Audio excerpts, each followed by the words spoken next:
नमस्कार साथियों, मैं केशव शर्मा और आज की कक्षा में हम बात करेंगे कक्षा 10 के मैथ्स के ब्लूप्रिंट की। तो हम देखते हैं और अपना पहला जो चैप्टर है वो है वास्तविक संख्याएं। वास्तविक संख्याओं में बहुविकल्पीय यानी एमसीक्यूज आएंगे, कितने आएंगे? 2। तो ब्रैकेट के अंदर जो है वो बताता है प्रश्नों की संख्या और जो ब्रैकेट के बाहर जो है ये बताएंगे कि प्रत्येक प्रश्न कितने नंबर का है। तो 2 बहुविकल्पीय आएंगे, ठीक है, और जो हर एक होगा वो 1 नंबर का होगा। तो टोटल यहां से कितने नंबर हो गए? 2 नंबर हो गए। और लघुत्तरात्मक कितना आएगा? 1 आएगा जो कि 2 नंबर का होगा।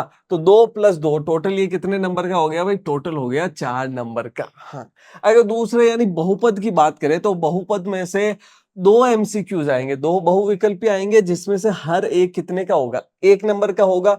और वही लघुत्तरात्मक आएंगे कितना? 1, जो कि 2 नंबर का होगा।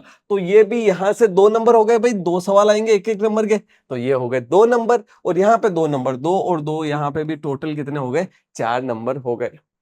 दो चर वाले रैखिक समीकरण युग्म जो कि है अपना तीसरा चैप्टर। इसमें अगर हम देखें तो बहुविकल्पीय इसमें से भी 2 आएंगे, यानी 2 एमसीक्यूज आएंगे जो कि 1-1 नंबर के। तो यहाँ पे इसके 2 नंबर हो गए और यहाँ पे लघुत्तरात्मक आएगा 1 जो कि 1-2 नंबर का होगा। तो टोटल हो गए यहां से 4 नंबर। अगर हम बात करेंगे चौथा चैप्टर जो कि है द्विघात समीकरण, उससे एक सिर्फ बड़ा सवाल आएगा, निबंधात्मक आएगा उससे एक, ठीक है, वो कितने का आएगा? 4 नंबर का आएगा, बिल्कुल। अगर हम बात करें अपने 5वां अध्याय जो कि है समांतर श्रेणियां, समांतर श्रेणियों में देखें तो एक आएगा रिक्त स्थान जो कि 1 नंबर का है, एक रिक्त स्थान।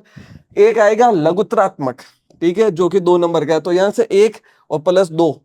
फिर यहां से एक आएगा दीर्घ उत्तरात्मक यानी थोड़ा बड़ा सवाल आएगा, एक सवाल आएगा जो कि 3 नंबर का। तो 3 और 2 5 और 1 6। तो ये अपना जो अध्याय है वो कितने नंबर का हो गया? 6 नंबर का हो गया, जिससे सवाल कितने आएंगे? 1, 2 और 3 सवाल आएंगे। अगर हम अगले चैप्टर यानी छठा जो कि है त्रिभुज, उसकी बात करें तो 2 तो आएंगे एमसीक्यूज, है ना, बहुविकल्पी आएंगे जो इसमें क्या है? 1-1 नंबर के हैं। तो यहाँ पे ये 2 नंबर हो गया। एक सवाल आएगा लघुत्तरात्मक जो कि 2 नंबर का होगा। तो 2 यहां से 2 यहां से 2 और 2, ये चैप्टर कितने का हो गया? 4 नंबर का हो गया। देखो भाई, हमें यहां से पता चल रहा है कि हर एक जो चैप्टर है उसमें से किस प्रकार के सवाल आएंगे, किस में से छोटे सवाल आएंगे और किस में से बड़े सवाल आएंगे, कितने कितने बड़े आएंगे, कितने छोटे आएंगे, रिक्त स्थान किस में से आएंगे, ताकि आप तैयारी उस तरीके से कर सकें। हम बात करें 7वां चैप्टर जो कि निर्देशांक ज्यामिति, इसमें से एक तो एमसीक्यूज आएगा, एक ही रिक्त स्थान आएगा। तो 1 और 1 2 नंबर। एक आएगा लघुत्तरात्मक, तो ये कितने का हो गया? 2 नंबर का। तो 2 और 2 4 और एक आएगा दीर्घ उत्तरात्मक, तो 4 और 3 7। तो यहां पे हो गया ये 7 नंबर का। अब यदि हम बात करें अपना 8वां चैप्टर त्रिकोणमिति का परिचय, तो यहां पे एक इससे तो आएगा एमसीक्यू, एक आएगा रिक्त स्थान। तो 1 और 1 2 नंबर हो गए। सवाल कितने हो गए? 2 सवाल। एक आएगा दीर्घ उत्तरात्मक, ठीक है, एक आएगा लघुत्तरात्मक, एक लघुत्तरात्मक आएगा जो कि 2 नंबर का होगा। एक आएगा निबंधात्मक जो कि क्या कहेगा कि भाई सिद्ध कीजिए लेफ्ट हैंड साइड और राइट हैंड साइड को इक्वल करने का।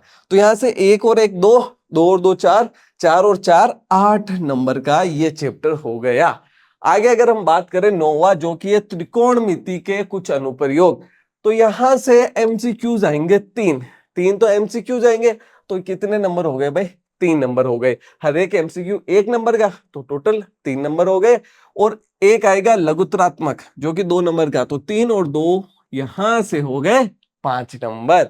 अगर हम बात करें वृत्त की, तो वृत्त यहाँ पे एक एमसीक्यू देता है 1 नंबर का, एक देगा लघुत्तरात्मक 2 नंबर का। तो 2 और 1 3 और एक आएगा दीर्घ उत्तरात्मक 3 नंबर का। तो 3 और 2 5 और 1 6। तो यहां से कितने हो गए भाई? 6 नंबर के हो गए। अगर बात करें वृत्तों से संबंधित क्षेत्रफल, तो यहां से 2 तो आएंगे एमसीक्यूज 1-1 नंबर के। तो कितने नंबर हो गए? 2। अति लघुत्तरात्मक की बात करें तो 1 नंबर का एक सवाल आएगा, हाँ, तो 2 और 1 3। और लघुत्तरात्मक की बात करें तो 2 नंबर का एक सवाल आएगा। तो 2 और 1 3 और 2 5। तो यहां से ये हो गया 5 नंबर का। अगर हम बात करें पृष्ठीय क्षेत्रफल और आयतन जो कि है अपना 12वां अध्याय, उसमें से एक तो आएगा एमसीक्यूज, एक आएगा रिक्त स्थान, 4 सवाल आएंगे अति लघुतरात्मक के, यानी छोटे छोटे सवाल 4 आएंगे। तो देखो यहां से जब 4 आएंगे तो ये 4 नंबर के हो गए, 4, एक 5 और एक 6, यहां तक तो 6 हो गया। तो टोटल कितने आएंगे भाई, 6 नंबर के सवाल इसमें से आ जाएंगे। अच्छा, अगर हम बात करें 13वां सांख्यिकी, जिसमें से 13 नंबर के सवाल आएंगे, उसमें 2 तो आएंगे रिक्त स्थान। ठीक है, तो कितने नंबर हो गए, 2 नंबर हो गए, हर एक रिक्त स्थान 1 नंबर का। जो 4 सवाल है वो आएंगे अति लघुतरात्मक में, और हर एक सवाल 1 नंबर का, तो टोटल यहां से हो गए 4। एक सवाल आएगा दीर्घ उत्तरात्मक का 3 नंबर का, और एक आएगा निबंधात्मक का। तो 4 और 3 7, 7 और 4 11, 11 और 2 13, तो यहां पे हो जाएंगे 13। और अगर हम बात करें प्रायिकता की, तो प्रायिकता में 1 नंबर का एक सवाल, और अति लघुतरात्मक यानी छोटे आएंगे 3 सवाल 1-1 नंबर के। तो यहां पे ये हो गया 3 और 1 4।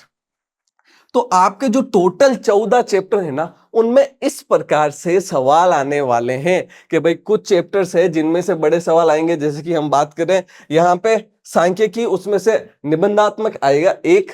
अगर हम बात करें व्रत की, तो व्रत में आएगा दीर्घ उत्तरात्मक एक 3 नंबर का, और एक आएगा सांख्यिकी में से। अच्छा, इधर अगर हम बात करें तो निबंधात्मक जो है वो आएगा द्विघात समीकरण और त्रिकोणमिति का परिचय, इन दो में से। और दीर्घ उत्तरात्मक जो है वो आएंगे समांतर श्रेणियां और अपने निर्देशांक ज्यामिति। तो यानी 4-5 चैप्टर्स ही है जिनमें से बड़े सवाल आएंगे, बाकी में से छोटे सवाल आएंगे। तो आपको उस हिसाब से तैयारी करनी है। ये जो ब्लूप्रिंट है आपको इसी में मदद करेगा कि भाई किस चैप्टर में से किस तरह के सवाल आएंगे, कितने कितने सवाल आएंगे। तो आई होप आपको समझ में आया होगा सब कुछ। तो अब हम मिलते हैं अगली कक्षा में। धन्यवाद।